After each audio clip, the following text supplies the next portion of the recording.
वारंवार मी सांगते की सहयोगांमध्ये एकजूटपणा यायलाच पाहिजे, कमीत कमी आणि जास्तीत जास्त म्हणजे हजारो लोकांना तुम्ही पार केले.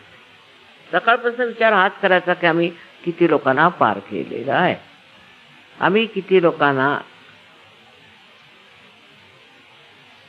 कुंडलिनीचं जागरण दिलंय.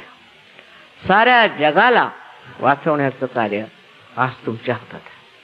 आणि सगळ्या जगाची कुंडलिनी त्या महाराष्ट्रात बसली आहे. अष्टविनायक बसलेले आहेत आणि 3.5 देवता इथे बसलेल्या आहेत. म्हणजे सगळं काही इथे लावून व्यवस्था आधी केलेली आहे. पण ते काय कुठे रुचत नाही लोकांना, ह्याच्यावर आश्चर्य वाटतं.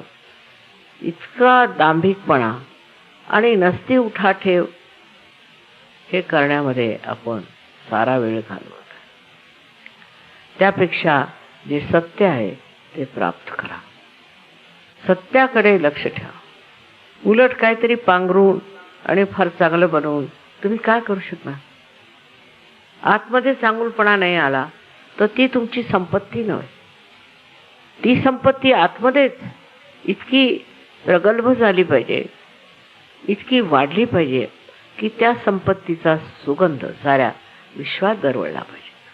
तसं न होताना आपण काहीतरी लहान सहान गोष्टी घेऊन बसतो, आपापसात वादविवाद, भांडणं, हे सगळं संपलं पाहिजे. उलट आजकालचे इथले मी हे पाहिलेलं मात्र की जी युवाशक्ती आहे ती फार जबरदस्त आहे. आणि ह्या युवाशक्तीमुळे असं वाटतं की आपला महाराष्ट्र पूर्णपणे बदलत आहे.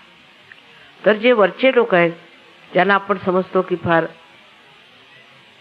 फार मोठ्या पदवीवर आहेत, त्यांना फार घमेंड आहे, हो, भयंकर घमेंड आहे.